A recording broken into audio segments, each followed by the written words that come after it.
Hi children, how are you? So I welcome you to my 9th standard chapter tissues third session. So let us see what we are going to study in this chapter. So in the second session we studied about characteristic features of simple permanent tissues like epidermis and complex permanent tissues like xylem and phloem.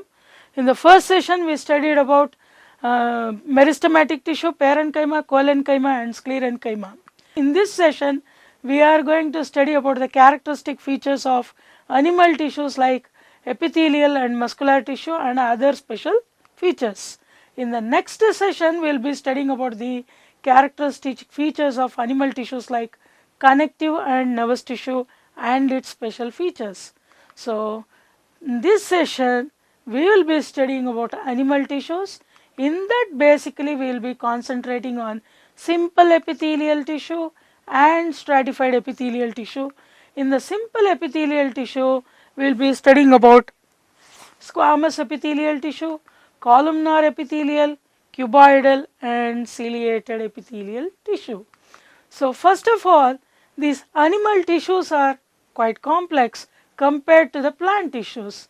That is because plants have a very simple nutrition and lifestyle, whereas animals are not like that. They depend on other organisms for their food, so their digestive, nutrition, etc. are very complex. And in the plants, the highest level of organization is tissues and parts, whereas in animals you find tissues, organs, organ systems, etc. Hence, naturally the animal tissues are quite complicated. So let us see what are these animal tissues. In that first we will be focusing on epithelial tissue. You can see here squamous epithelium. You can see next the cuboidal epithelium as the name itself suggests.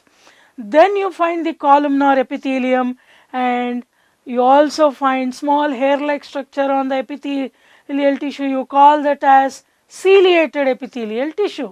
So let us see what this epithelial tissue is. This epithelial tissue usually is a covering tissue or the protective tissue. It is the most basic and simplest form of animal tissue, usually present on the outermost layer meant for protection. So usually all the organs are surrounded by epithelium. If a substance has to enter or exit, it has to go through this epithelial tissue, and all the internal organs, the internal side is also occupied by this epithelial tissue. So what is this epithelium? As the name itself suggests, epi means above, thelium means layer. So here if you take a section of kidney, you can see that there is one outer layer and then you find an inner layer. So that is epithelial tissue. So usually if you find this squamous epithelium, the squamous epithelium is densely arranged and it has no intercellular spaces. Epithelial tissue generally it has a basement membrane, you can see in this picture. Above the basement membrane you find the cells. In the cells you find the nucleus. Here I have given you the example of simple squamous epithelium. So let us see its structure, let us see how it is present, etc. Before that, where is it present? Yes, it is present in the inner layer of the blood vessels. You can see here, I will show you another section. See here also the inner layer is made up of epithelium. One more you can see the sectional view. So here you find the epithelial tissue. This epithelial tissue helps in so many purposes depending on where it is present. You see here the lungs. Inside the lungs you find alveoli. In the alveoli, the inner membrane of the alveoli is made up of this squamous epithelium. So it helps in permeability, that means allowing oxygen or carbon dioxide to enter or exit. So this squamous epithelium, it may be polygonal in shape, it is flat, the cells are very thin in nature. So they just appear like the mosaic tiles or the simply tiles arrangement, just like it is present in your house. So they are just thin layer, inner surface layers. You can see here. So basically these membranes present on the inner surface, they usually act as semi-permeable membrane.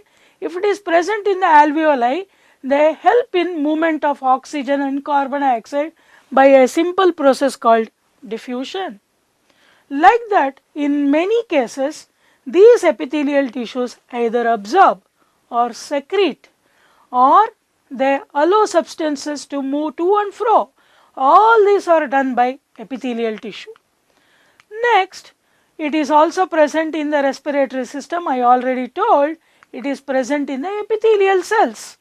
It is present in the blood vessels mainly for the protection.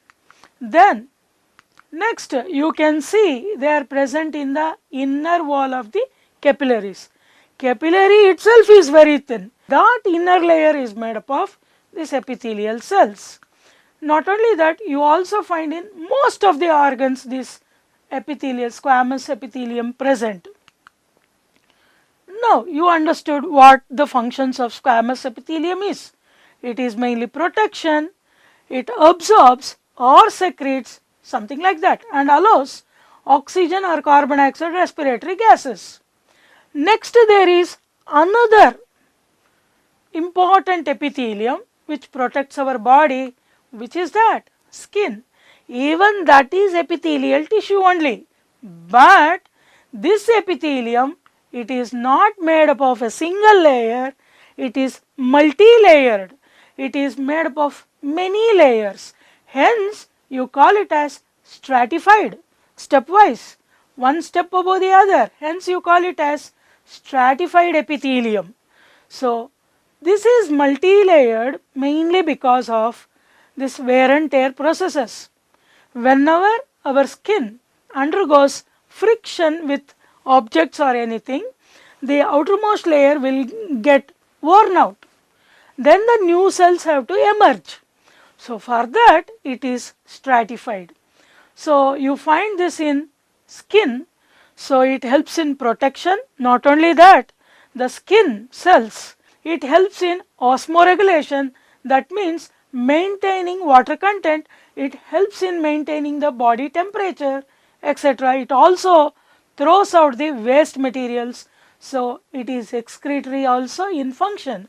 So this epithelium which is present in the skin is multifunctional. Don't you think it is great? And these are the epithelial cells. When they keep on dying, the new cells will slowly start emerging. So like that this process takes place. Next we will see another type of epithelial tissue. Let us see where it is present. Here I have an internal look of our small intestine. You find here villi present. Here what happens, you see the cells here, these are columnar cells and they have small hair-like structure also. These columnar cells, what they do is, whatever useful material are there, that green substances you can see, it is absorbed inside, and inside you find blood vessels present, so they help in transportation there. So these will help in movement.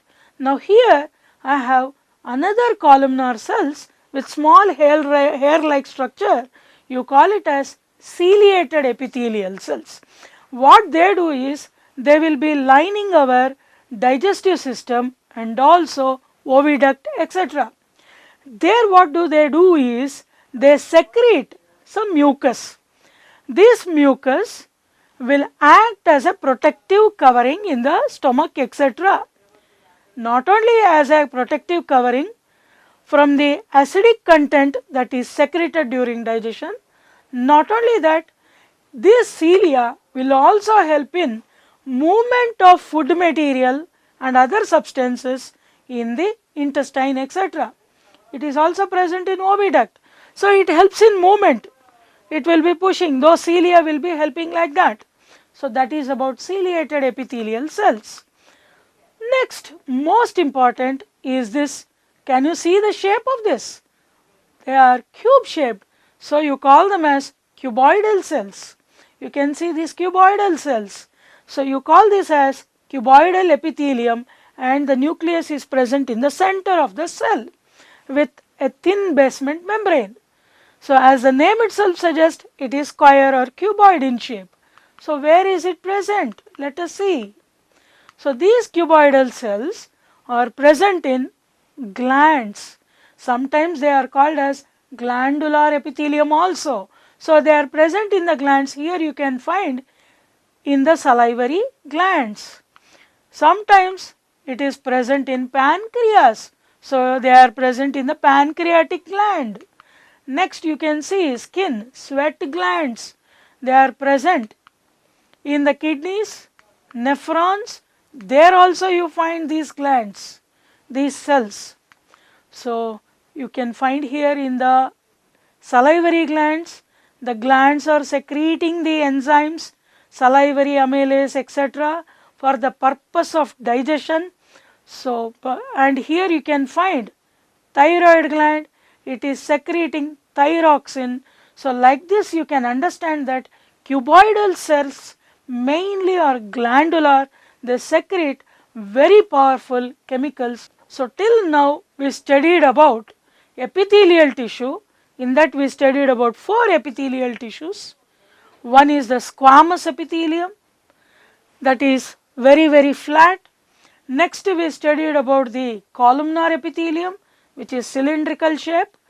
We studied about ciliated epithelium, which is also columnar in shape, but it has cilia present on upper surface. Then we studied about stratified epithelium, many layered in the skin. So all these are epithelial tissues. Now we will come to another animal tissue, that is the muscular tissue. So muscular tissue mainly helps in contraction. You call that process as contractility, and next is relaxation. You call it as excitability. Along with that, muscular tissues are basically 3 types. One is the striped muscles, next is the unstriped muscles, and finally the cardiac muscles. So let us study about this muscular tissue now. Now here you can see children doing so much action. Some are lifting their hands, some are shaking their head, some are playing. So all these require. So all these activities require movement, and they are possible mainly because of these muscles, and these muscles are nothing but they are made up of muscle tissue. So you find lots of movement present in this. So which is this tissue that is helping you to do all these activities? Look at the picture. Yes, it is the muscular tissue. They are the muscles. So these muscles and bones help in all these movements. So what is this muscular tissue? Let us see. These muscle fibers are surrounded by a membrane to form muscles, and they are in turn connected with nerves, so that these nerves will send the impulses to the muscles, and then the muscles will start working. So like that, muscles are closely connected with skeletal tissue and the nervous tissue. Like that, both of them together will function and help in that whatever we are expecting, such kind of movement. So next we will see what are these muscle fibers. So these muscle cells, you call them as muscle fibers, they are always associated with neurons or the nerve cells. Next, let us see what are the functions done by these muscles. Of course, muscles help in movement of the limbs, etc. Not only limbs, many parts of the body, they help in movement. See, because of the muscles you are able to bend your body, stretch your body, you are able to do so many other things. So these muscles which help in movement of your limbs, they are called as skeletal muscles. Skeletal muscles because these muscles or the muscle fibers are closely associated with the bones. Now for example, here is my hand.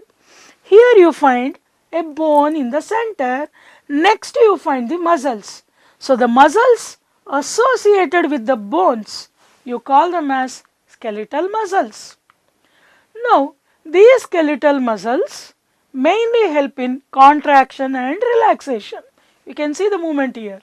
Now you should know one thing, whenever you are contracting, these muscles are contracting, the opposite place, this place, it is relaxing. So there are muscles continuously helping in contraction and relaxation. I hope you understand that. Next, muscles which are controlled by your will.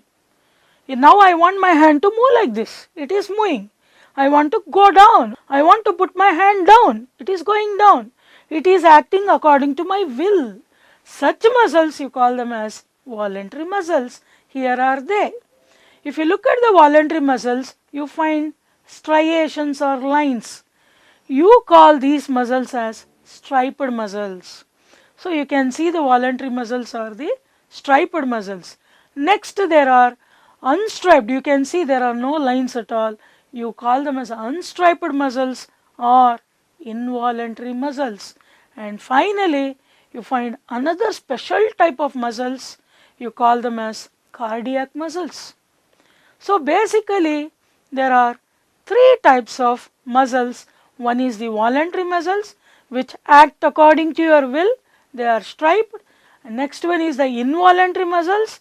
They don't act according to your will, but they will keep working. They are unstriped.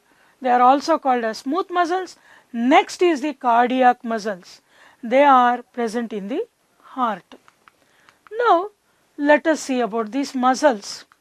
These muscles we are talking about now is the voluntary muscles. They move according to your willpower. So you are moving your limbs, hand, neck, back, etc. They are all done by these muscles. So how are these muscles present? Yes, these cells have striations or lines with nucleus present in it, and these lines are nothing but some proteins. These proteins, they will help in contraction and relaxation. So some proteins will help in contraction, whereas some proteins will help in relaxation. So these are the muscles. How do they look like? They are unbranched, they are straight, they have striations. You understood where they are present, and these muscles usually they will become tired very soon. You call it as fatigue. So these muscles fatigue very fast. They become tired. If you do some strenuous exercise, you run for some time, you lift something heavy, after some time those muscles will feel weak or you may experience pain. That is because voluntary muscles tire fast. So you understood about the voluntary muscles. Next we will see involuntary muscles or the smooth muscles. Now these smooth muscles can control some activities which are not under our willpower, or they do their activity by themselves. So let us study about these involuntary muscles. So what is the shape? They are spindle shaped or boat shaped. What is this spindle shaped or boat shaped? See, if you look at the cells, the tips are tapering, they are sharp, whereas the center is bulged. Such a shape you call it as spindle shaped, and there are no striations in them. That means no stripes. So you also call them as smooth muscles, and they are not under our willpower or under our control of our will. So you call it as involuntary muscles. You can see they are bulged and elongated. Since there are no striations, you call them as smooth muscles. So these muscle fibers are covered by membranes. And where are these present? So these muscles are uninucleated. So where are these present? Let us see. See, it is present in the iris of the eye. See, the iris portion can become big or can become small. Just if you want, you can observe when there is bright light, the pupil will become small. When there is dim light, the pupil will become big. So these are also involuntary muscles. Next, it is present on the wall of the body cavity. It is present there also. You also find it in your digestive system. You can see there. In the digestive system, in the alimentary canal, the stomach will do churning and the food material will go by a movement called peristaltic movement. All these are involuntary activities. You can see here the small intestine and the large intestine. You can see the constant rhythmic contraction and relaxation. All these peristaltic movements are mainly involuntary activities. You can see that. See, the esophagus is bulging and then going back to its normal position. So this is rhythmic contraction and expansion. Here also you can see the peristaltic movement. See the childbirth from the womb, that is also a peristaltic movement, that is involuntary action. Then breathing, the lungs constantly expanding and relaxing, the alveoli expanding and relaxing, all these are involuntary functions. So these are the various involuntary activities which are going on in our body, just like that. Even they do get tired, but not as fast as these striped muscles. Next we will go to another type of special muscle which starts functioning in the embryonic stage itself and ends only when the person dies. Which is that? Yes, it is the cardiac muscles. So these cardiac muscles start functioning in the embryonic stage itself and continuously work throughout the person's lifetime. So they work constantly. Look at the shape. It is zigzag in nature. It is crisscross shaped.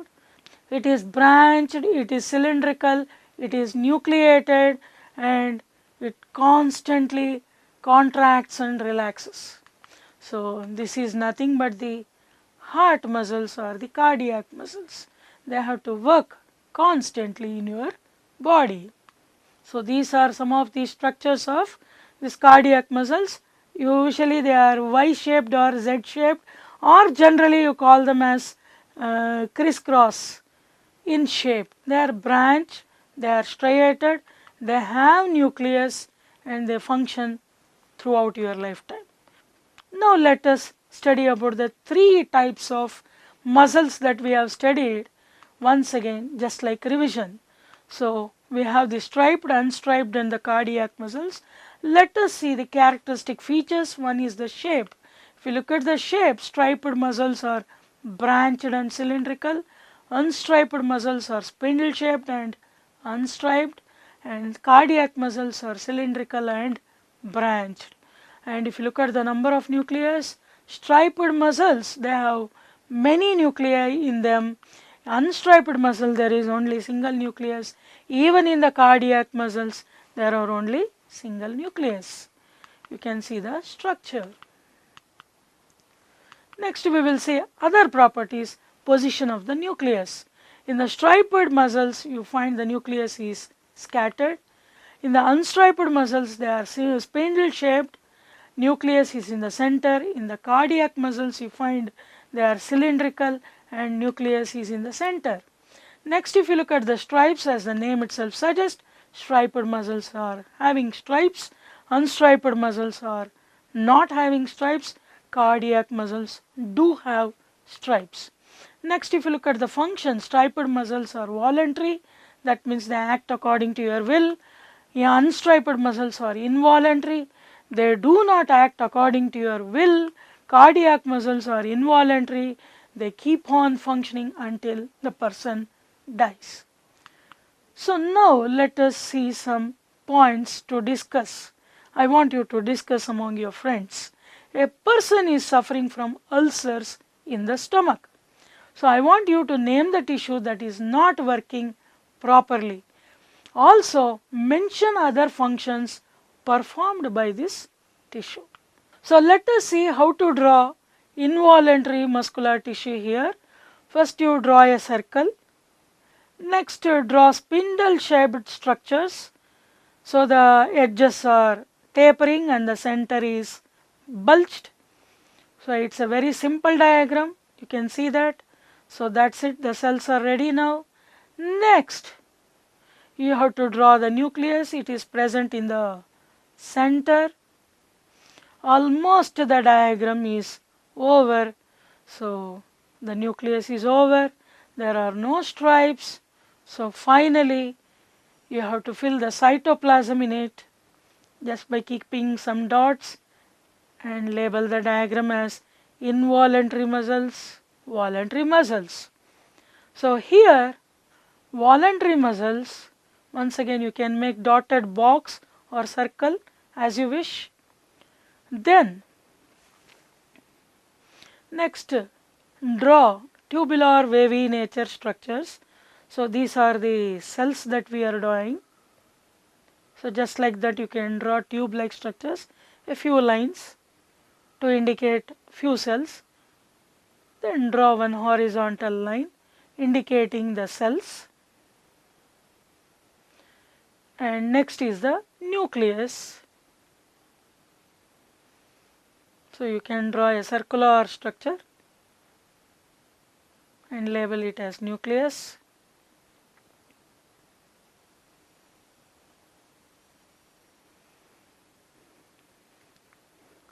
Next you can draw lines.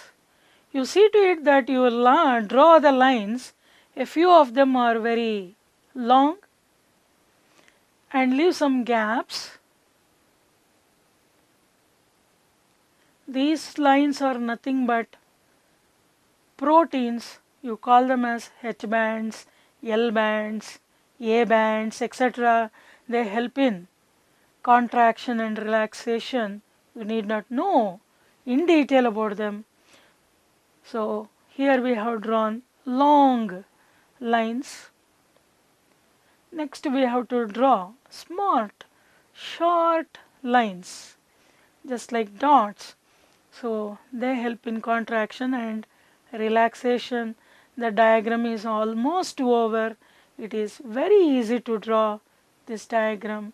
Only thing is you have to do it systematically and the diagram will be over. So these are voluntary muscles.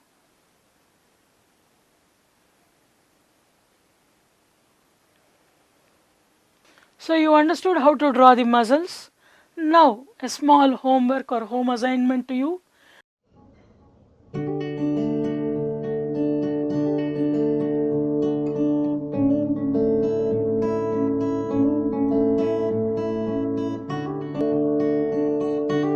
Now it is quiz time. So I would like you to answer a few questions. Let us see. The epithelial tissue that helps in absorption, secretion and excretion is squamous, cylindrical, ciliated and striated. So the correct answer is squamous epithelium. So children, till now you understood about muscular tissue and also epithelial tissue. I hope you have understood well. I want you to study well. See you. Bye.